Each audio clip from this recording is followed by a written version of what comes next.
All right, everybody, welcome back to Psychiatric News, the special report podcast for the month of April. Spring has sprung over here in the DC, Northern Virginia area. We're starting to see the cherry blossoms, which is always the sign of spring is here. So with that, a change of seasons, we're doing a little bit of a change in regards to the podcast. I'm your host, Dr. Sulman Aziz Mirza. Normally we talk with psychiatrists, but today we have a couple of psychologists on board. Am I correct? Yeah. All right. And we have a two for one deal. So it's not just me. We have, for our special report, the article is called The Lifelong Psychotherapy Patient. And we have two of the three authors, correct? We have two of the three authors. We have four authors, sorry. We have Dr. Erin Cassidy-Eagle and we have Dr. Janie Hong. So I will ask you both to introduce yourselves, give us a little bit of your bio, your background, and we'll jump into everything from there. Yeah, well, hey, nice to meet you. Thanks for welcoming us. So I am a clinical psychologist. I'm co-chief of geriatric psychiatry outpatient clinic here at Stanford School of Medicine in the psychiatry department. And I've always worked with older adults over 65 and been passionate about psychotherapy. So actually worked with the co-authors on a edited book that came out this last fall. And this is just one of the topics that seemed to be of particular interest. So happy to talk more about it today. Yeah. And Dr. Hong? Yes, I'm also a clinical psychologist and work with Erin in the School of Medicine of Stanford, in the Department of Psychiatry. I am the chief of the Anxiety and Depression Adult Psychological Treatment Clinic, so the ADAPT Clinic, and it's the largest psychotherapy clinic. So Erin and I work closely together. I work with the adults from 18 to her age span, and then for the patients afterwards go to Erin. So it felt like a good combination for us to talk about the different ways in which this topic comes up for both of us in our clinics. Yeah. And I do primarily child and adolescent, so I'm on the opposite spectrum to some. Oh, good. So we got the whole developmental lifespan. I was like, hopefully we got everybody covered between the three of us. So, All right. So let's talk about. We're going away, I guess, from like the psychiatry stuff, hardcore like medicine things, and we're going to be talking about psychotherapy a little bit and some of the patients where things go on, and we see patients for a long, long time. So who wants to discuss, I guess we'll start off with like the lifelong patient and what that means. How do we get to that definition of the lifelong psychotherapy patient? Well, and that was a trick, I think, because there isn't a lot of literature on this, but I think our experiences as healthcare models and just our work has shifted to try to do more short-term work with the demand there is for services, that we still have this population that, in the article we talk about, because of a number of different reasons in their past or present, really need ongoing support. And so, I think we're talking about folks that are seeking regular care for longer than a year would be a rough estimate. But, I think the average psychotherapy patient isn't what I think the manuals hope for, the 8 to 10 weeks. I think they're more like, 40 to 50 weeks, but it's folks that as an ongoing, even for years, are still looking for support and guidance as they work through the past as well as just current stressors. Mm-hmm. Yeah. Mm-hmm. Dr. Hong, anything to add to that? Or I think there's a bit of a negative sort of maybe potential connotation to it, but I think what Erin just said really captures it well. It's a population that's not well defined in some ways, but exists. And there is an argument for their need for care that's ongoing rather than trying to put everyone into the same box, that care should be limited and finite for a shorter term length. But in the article, we talk a lot about the challenges that come with that as well. Yeah. When I was reading the article, there was something, I guess one of the themes that really popped out to me is one of my favorite themes to kind of talk about and then also like kind of complain about in a way, is that um, where I make my some of my TikTok rants back in the day was about how the healthcare systems and insurance systems want care, medicine, therapy, healthcare in general provided a certain way Mm-hmm. and in a certain number of times, aka the least amount of times possible, just because they have to save their monies, right? And your article brings up this really interesting alternative view that like that's not always the best and always not always the most cost effective in the big picture, because a lot of times preventative care means regular care, and that's what psychotherapy always has been. Can you talk about that a little bit, Dr. Cassidy-Eagle? We'll start with you first, and then Yeah. Yeah, I think it's absolutely true. When we look at folks in real life, and I think we kind of have a luxury of we often partner with psychiatrists, yeah, so they might be providing medication support, and we're providing. So we have partners. It's not just independent practice, but folks that maybe really struggling with a more complex set of issues, and exactly what you said that you know I think we've taken the approach of we have to adapt to what they need, whether it be medical issues, loss, all these different, psychiatric trauma, past any number of things that some folks maybe come in as a lot more complex, but also have ongoing things happening in their lives. And we really need to meet the patient where they're at, as opposed to trying to fit them into the sort of healthcare box of how do we efficiently get everyone through. So I think, yeah, that's what we were seeing with, the real life folks that come in the door. I love what you're saying, Erin, because it feels like that um, we're hitting that tension between where a lot of the healthcare sort of messaging is personalized medicine and making sure that we're individualizing care. At the same time, make sure that it doesn't extend this beyond this length of time. Make sure that it fits within these kinds of symptoms that are reduced. And I didn't mention it earlier, but a lot of my work has been working with minoritized identities and how to be able to increase the incorporation of diversity factors and neurodiversity, for example. And so thinking about how do we expand our care models and be thoughtful about what actually works and who is the patient in front of us, like you're saying, Erin, and what makes the most sense. For some patients, it does make sense to have a shorter term care, but for some others, the models of treatment that we have weren't designed for them. So even that just takes a little bit longer to be able to get to the goals that we're trying to meet. yeah.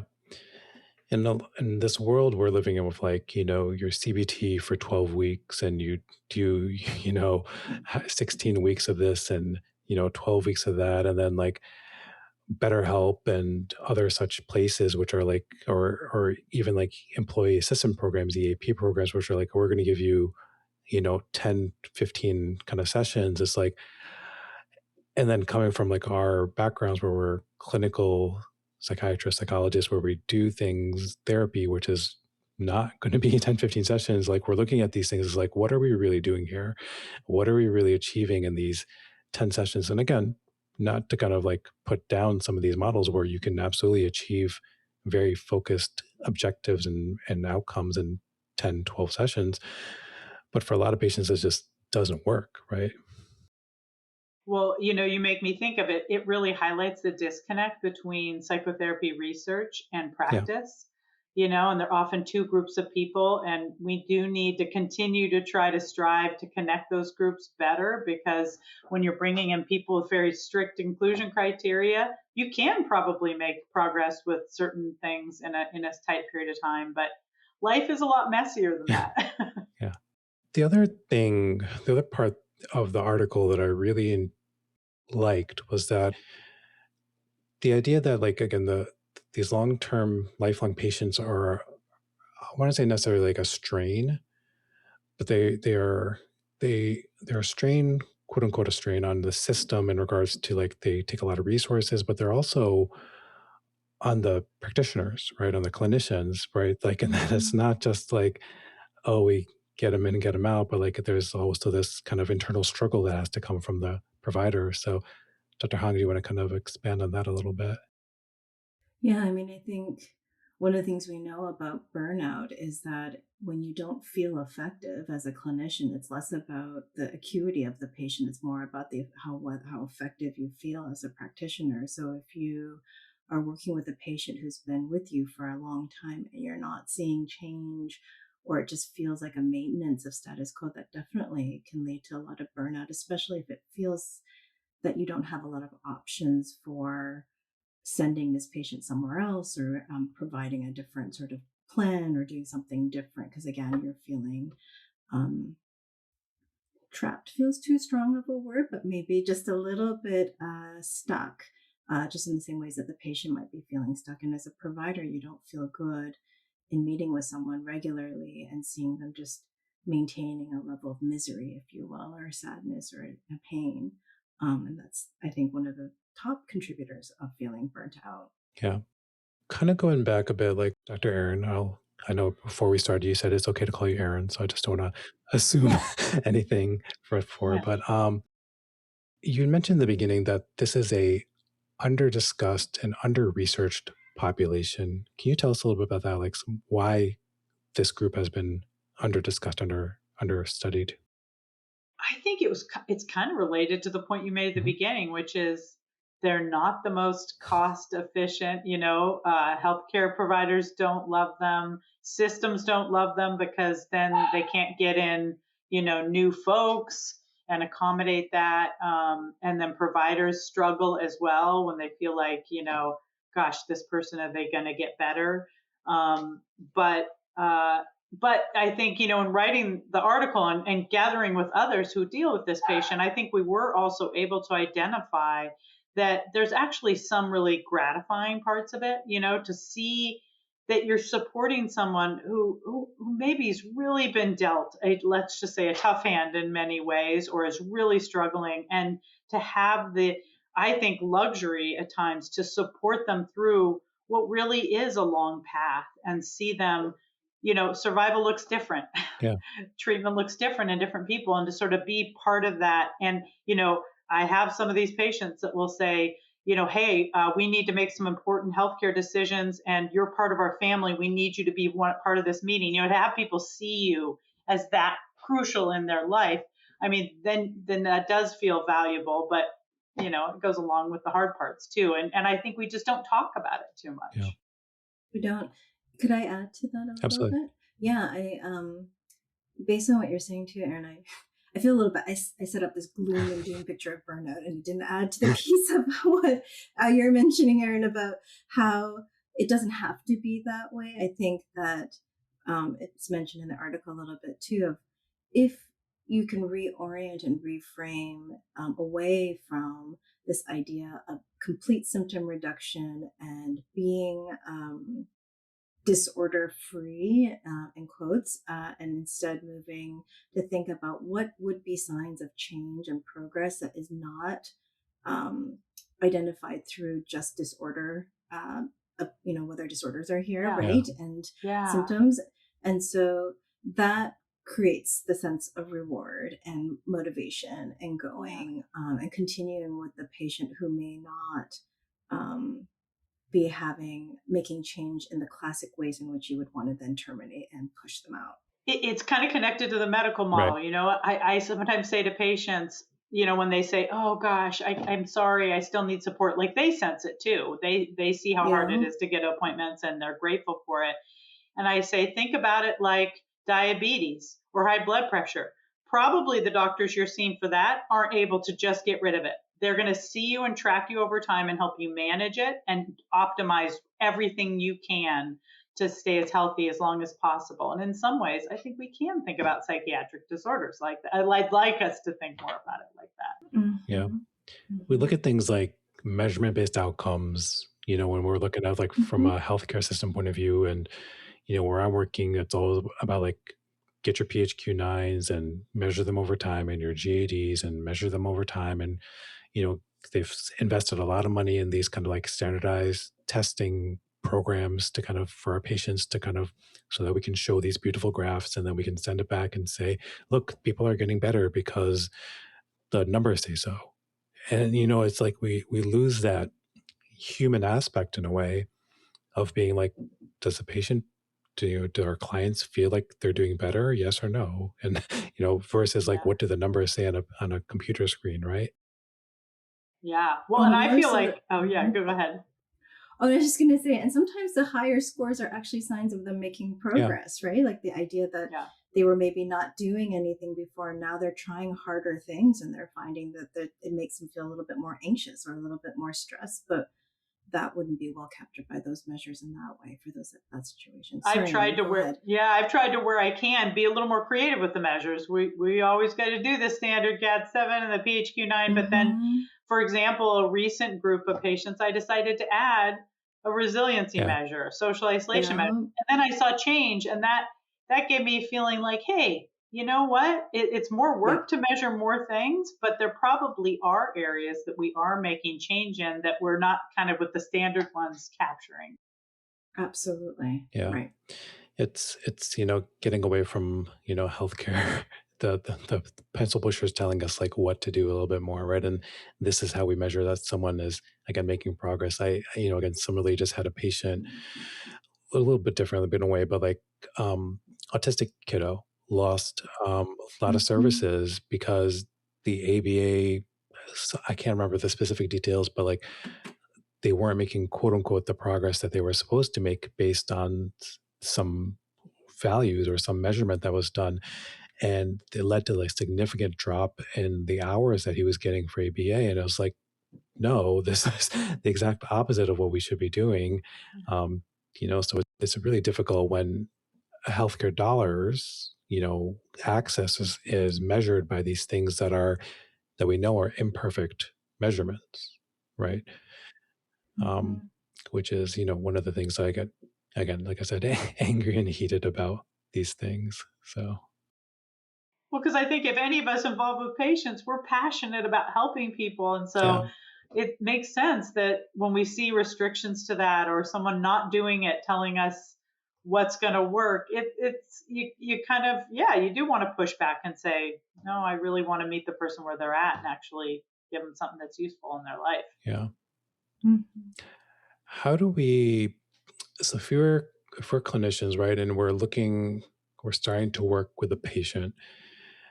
What are some signs that we should be looking out for? Let's say, Dr. Hong, about when a patient is going to start to go into this category. Some like flags per se that say this is going to be somebody that's going to be here forever, not forever, but like for a while. That's a really good question. I would say for me, and Erin, I'm sure you have your thoughts too, but for me, the things that really stick out to me is when a patient, it's clear that a lot of their distress is because whether it be the way that their mind works or the way that they're sort of experiencing the world, or maybe even just the way that the systems are built are not designed for them. And that I can anticipate that over time, no matter how much I help them with like managing their depression, anything with more engagement in the system is going to create more stress back. And so it's unlikely that all of a sudden they're going to have all the tools, all the ability to be able to manage that and the systems that they're managing. That's one that I see often. And, I work a lot with autistic individuals, so that's partly where that might be coming from. But just feeling that as we make progress and move into different domains, you're going to see new problems, new issues that they're going to have to manage. Yeah. Yeah. Oh no, God, you're gonna. I was going to say, and with the sort of geriatric population, sometimes I can look back and see life course, and maybe there's someone who has tried to utilize services over the course of their life. But, I will say sometimes the folks that come that don't have family, that are really Yeah. isolated, but are really, really working hard to try to maintain their well being, you can kind of see they may not have other sources of support. And so some of that's what I talk to them about. Let's get other people in your life, Yeah. right, to do this. But you can kind of see, or just people with really complex medical challenges and new things coming up, that these aren't things that are going to be quick to resolve. So, they'll be working to manage them, or caregivers, so as they get older, Mm-hmm. the hits don't always stop. Yeah. Another question that came up when I was reading was, I remember listening to a podcast. I think it was Dr. David Puder's podcast, where he had a guest on, and one of the things he said has always kind of stuck with me. And it was a story, I think, of a therapist who was giving a talk at a conference or something, and he was asking the audience, he's like, "How many of you think that you're like a great therapist or an above average therapist?" And Mm-hmm. the whole everyone in there in there like raises their hands, and he's like, false. Statistically, 50% of you are below average therapists, and 50% of you are above average therapists or providers. Mm-hmm. And that's always kind of stuck with me, right? Because, and as we go out into the field and we have people who've seen other providers, we're like, I don't know what this other person was doing. Were they doing the right thing? And how much of this do you think kind of comes into play where maybe it's not necessarily the patient, but they just had the wrong fit of their providers along the way? And yeah. Gosh.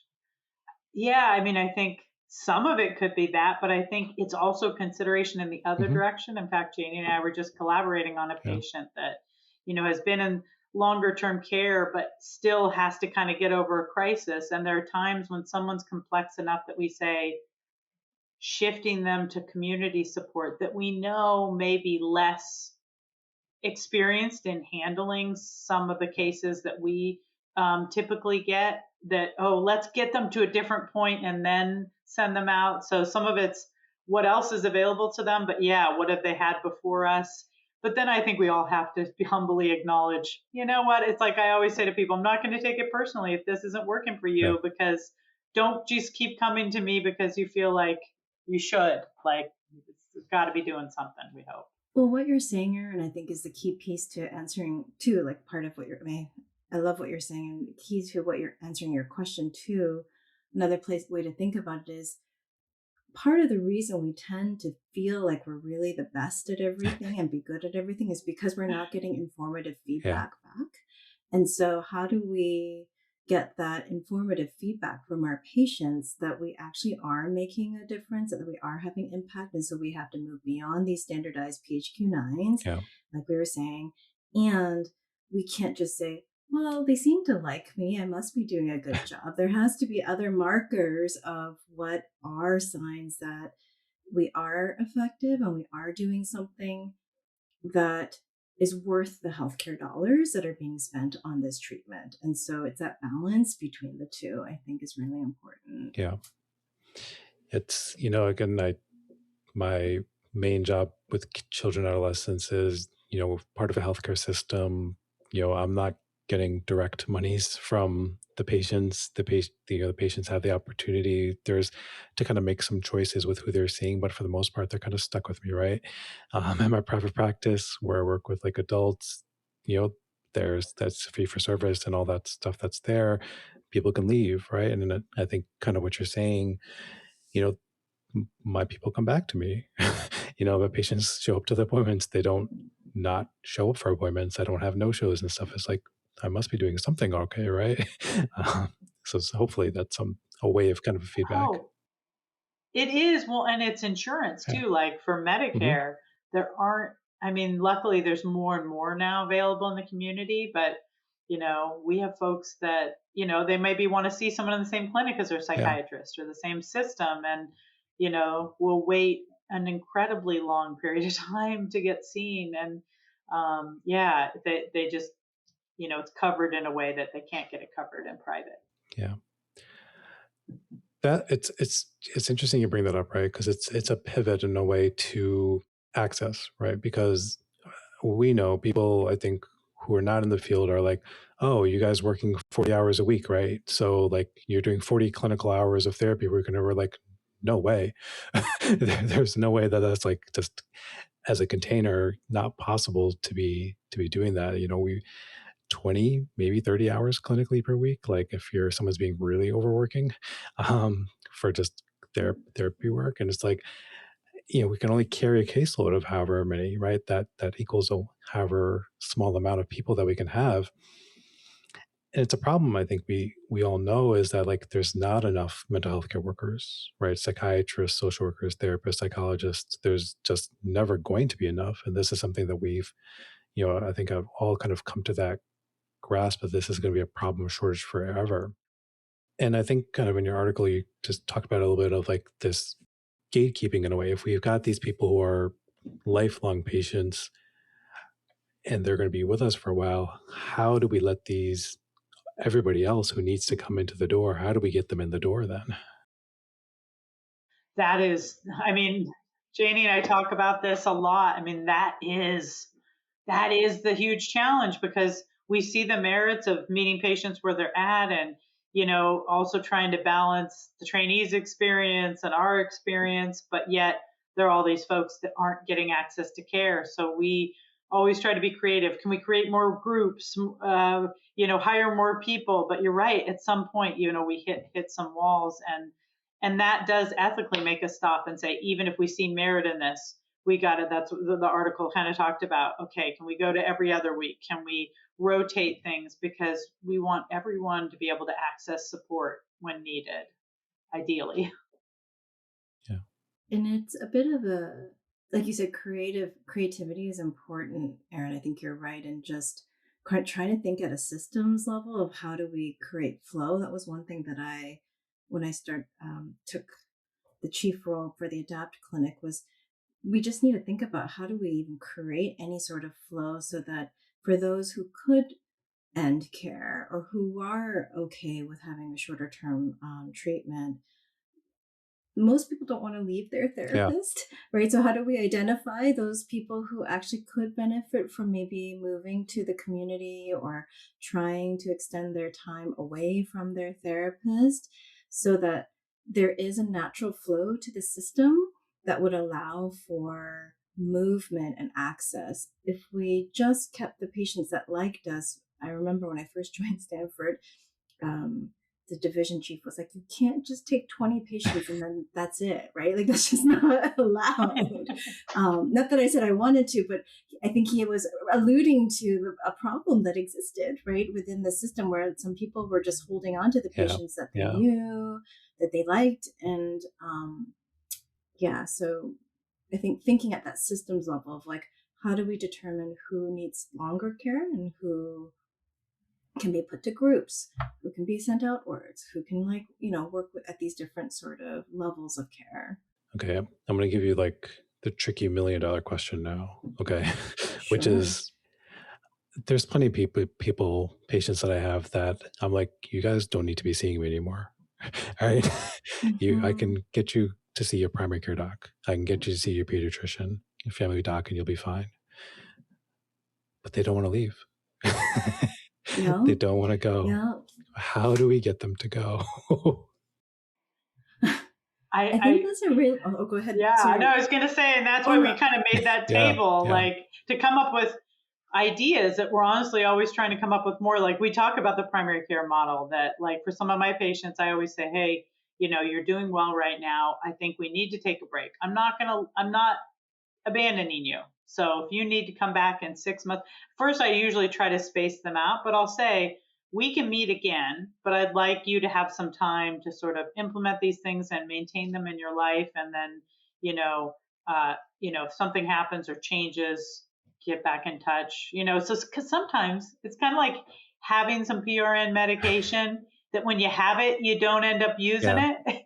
So I always kind of hope that sometimes I do have those folks, but Janie, I know you deal with this a lot too. I do. We deal with this quite a bit. And my trainees kind of struggle with it, because that's like an also feeling too, like, oh, I don't want to abandon my patient. And I also, one of the things that's really hard, we don't want to set it up where the patient in some ways is rewarded for doing worse, so that they get more time with you if they're doing more poorly, and then they lose time with you if they're doing better. And so I try to like really set it up to talk about it more in terms of growth and try to incorporate the separation as part of the treatment, actually, kind of like, when you're parenting a toddler, you need to be literally in the room next to them always. And then now that my kids are teenagers, they don't ever want to really be with me. And so sort of that feeling of, right, like but that's a good sign that I did something right, that they don't want to be with me all the time. And so I try to instill that sort of frame with my patients, saying, I'm not going anywhere, but you need to feel confident that I can be in the background and you can go off and do things without me and not have to meet with me weekly. And usually that sets things up a little bit better than, oh, you're doing so well, we should end care. It doesn't go so well usually. And No, sets up the reinforcers in the wrong way. They fight you. Yeah, they're like, no. They fight? Oh, I know, but and sometimes their other providers fight us too. I use an example in the article. There's one person, gosh, I'm talking 8 years at this point, not every week, but ongoing. And every time we sort of go in that direction, her primary care provider will literally reach out to me and say, I see you're cutting down frequency. We're getting calls twice a week. I need you to step back in. Can you help us? And it's always a dilemma, because I always think, gosh, I think in many ways they have less time than we have, and we're a team, and it's tough. Yeah. It is true. And like, that was the one thing that I think I tried really hard to say, I'm not going anywhere. Well, I hope I'm not going anywhere. I'm not going anywhere, and I'm here for you. And I think sort of being able to say the relationship exists even if we end. Mm-hmm. I don't know how. And so for some patients, what that relationship looks like might be a different frequency, like the one you're talking about, Erin. But for others who, like you're saying, to Dr. Mirza, that they do really need to be launching. Yes. I think that can be really reassuring. I think the only one time with trainees is that kind of backfired on me is when COVID. I don't know. COVID did change it. I had so many people come back and then hold on and say, I don't have, my circle has shrunk.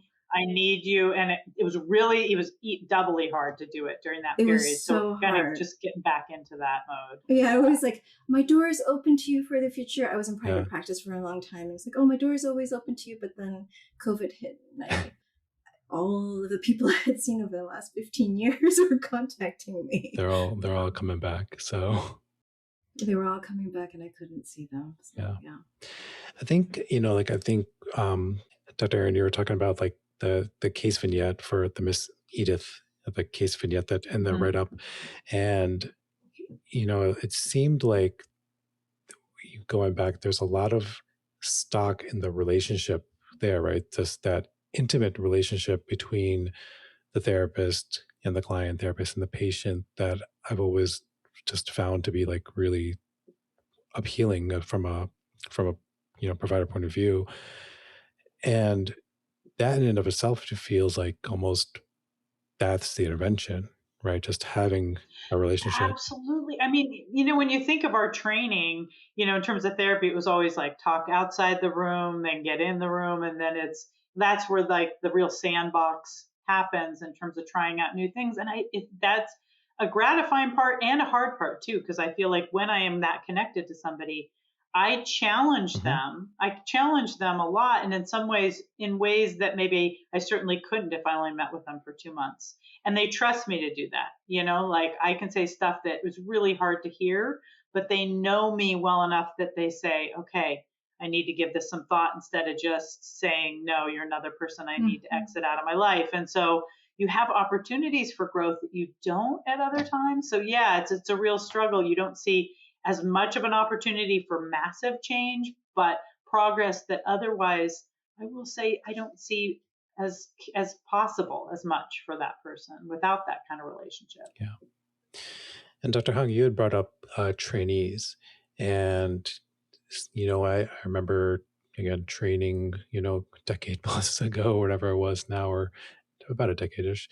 But there were classmates of mine, right, who were very much in the therapy is blah, blah, it's psychobabble and BS and who knows. And they're like, you're not getting the impact. And, I think some of it was due to some of the exposure with some of the cases, that they're not seeing the night and day difference that you would see with like medication, well, for someone who's acutely suicidal, and you get that very black and white of like, wow, they were suicidal before, and now they're not suicidal. So this is the intervention that works for them that you may not see with, again, some of these lifelong patients in, this however many months that you're working with them as a therapy patient. So can you expand on that or tell me a little bit about like what trainees can kind of get from this article in a way? That's a very big question. And I'll take it Yeah. to a few parts. Like one is, in the ADAPT clinic, we provide, thinking about psychiatry residents in particular, all of the cases for their CPT training year. And one of the things that I do in particular, because this is their like first time in outpatient psychotherapy, in this sort of model, try very hard to handpick cases where they're not going to have that experience, so they will be able to see a formative change. That's one thing that I think is important at the training Mhm. level. And working to identify and differentiate, like what we've been talking about here, that not to be resigned to the idea that everybody is going to be lifelong, and then not be resigned to the idea of everybody is short term. Like, how do we gain the skills to differentiate among these really amazing, unique patients that come in? And what are the um, markers that would suggest longer term care is needed? What are the markers that would suggest actually they probably don't need to be seeing you anymore? And that too comes into the training, which I think increases a sense of agency and effectiveness, and probably less likely for the trainee to say, no, thank you. Yeah. Right. Yeah. Okay. Burnout. You talked about burnout a bit as well, and just how the clinicians can have that feeling of like, oh, not this person again. And that recognizing it or seeing the name of the schedule and that sense of dread that pops up there of like, oh, I have to do this again. Mm. And I think, if we're being fully honest, we've all had that, right? We've all had that in our counter transfers that pops up when we see that, right? So talk about that a little bit. Anybody who'd like to take that one? Yeah. I was just thinking, our department has even instituted a program to sort of support clinicians to meet Hmm. together. So, trainees already have that sort of built into their structure, but for attendings to have that as well.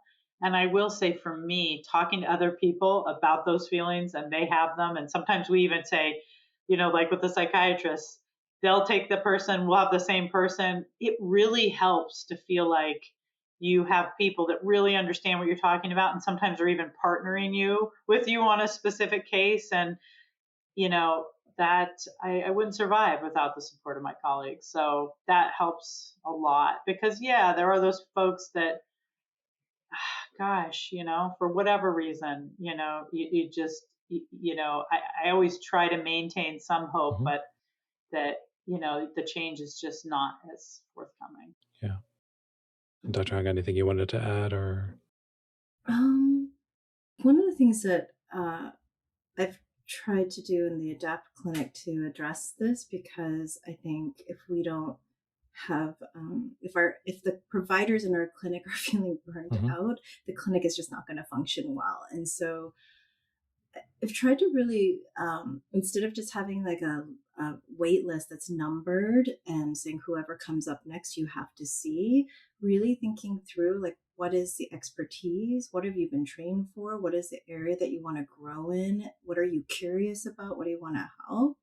And um, developing a triage process that gives the therapist that sense of, I'm working with the patients. And even if they're really, really hard, I'm really curious about them, because what might burn out one therapist might be the joy of another. And so that's what I'm trying to figure out, because sometimes it's just about a mismatch as well, in terms of, I mean, I see it all the Yeah. time. Like there's patients who've come in burnt out, multiple therapists, and then they meet this therapist, and the therapist like, I love her and it's going so well. And so being able to, I think that's another way that you can address burnout. Yeah.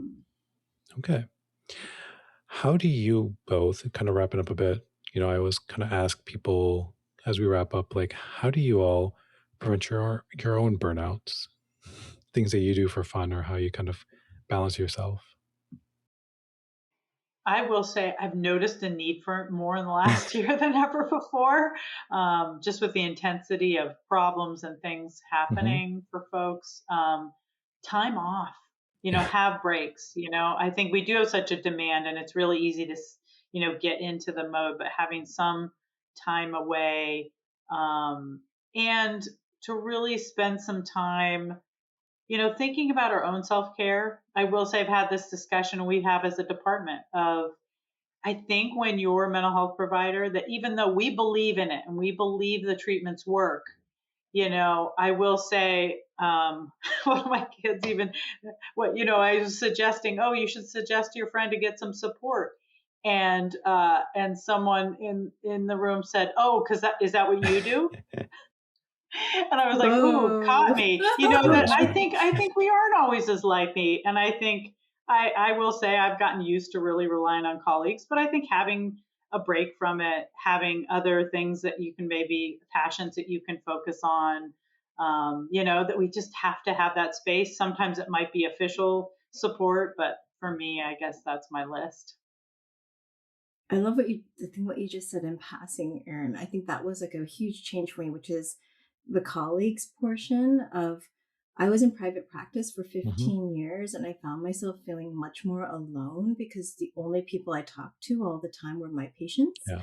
And so being able to be in a space where I have other colleagues that can be my friends, that can actually like talk to me about things that are not just work, and people I can um, also seek support with and consult with, it was so helpful. And so I think just it was like its own experiment of being able to see what the benefit can be if you have a community of providers or people outside of the home, just to feel less alone, and less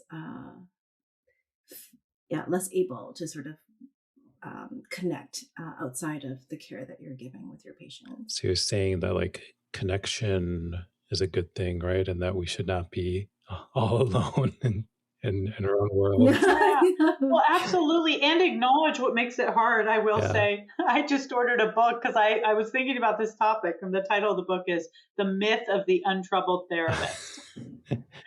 Oh my And gosh, I love it. but I was excited by it because when I looked at chapters, it talked about like, gosh, sometimes let's say we have back pain, we get Yeah. injured, or we have things that happen in our own life, but then in some ways it's a little dissociative what we do, and that you still want to show up and be there for that person who's coming for their care.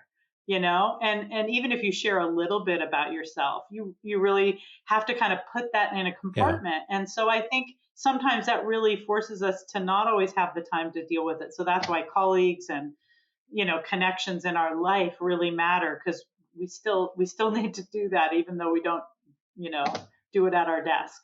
Yeah. Yeah. Yeah. Yeah. No, I mean, it's interesting you bring up like the psychological toll and again, how much we're supposed to kind of, again, be that container for this. And, I've shared before is like, I work with the pediatric residents, they rotate through me and they all say the same thing. They're like, oh my God, how do you guys do this? You deal with this trauma stuff and then you switch over to the next appointment and it's like you deal with ADHD and then you deal with like, severe autism. And it's like, how do you do this all day? And it's like, we just do it. But it's like, that has a toll, right? We've just, part of our training is being able to adapt to that and roll with it. And it's like, we still have to unload that, put that somewhere else. And we know it better than other random people. And we need to help each other up and lift each other up as a whole, make sure that we're protecting ourselves. So, Absolutely, Mhm. absolutely. And I think sometimes we might not pay attention to that, and then something calls it into it. But yeah, I mean, I'll have patients say to me, who work or just lost their spouse, for example, and will say, how do you talk about this all day? It's so yeah, yeah, depressing. And I will say that often when someone says that, I almost am surprised. Like, what do you mean? Like, this is so gratifying. But you're right. We have kind of a different perspective, because we do it because we love it. So I think you're right. We do have some capacity to handle that, but that still doesn't mean we don't need support and time away. Mhm. yeah. It's still Yeah. not like okay all the time, right? It's not like this stuff. Right. We're human. Yeah. Yeah. Good. Yeah. Okay. Any kind of like parting things, anything that you feel that I need to ask or that I've not asked you guys, or anything that you want to plugs or anything? Well, my only plug is I will say this article came from a book, Dr. Laura Dunn, a psychiatrist, and I co-edited Tuning in the Art and Science of Psychotherapy in Older Adults. And we were motivated to do that because we wanted clinicians to write about those cases that really do stick with them, to not have it be a chapter on depression, a chapter on anxiety, but no, a chapter on meaning and purpose. What do you do when you lose a spouse? What do you do when you get a medical diagnosis? So real life stuff. So I will say it's something I'm pretty passionate about, this topic. And I thought you brought up some really interesting points. So thank you for that. Thank you again, both of you, for your time with us. The article, "The Lifelong Psychotherapy Patient," is in the April edition of Psychiatric News. It is a special report, so make sure to check that out online, psychiatryonline.org, as well as in print. And stay warm, stay safe, everybody, and we'll talk to you next time.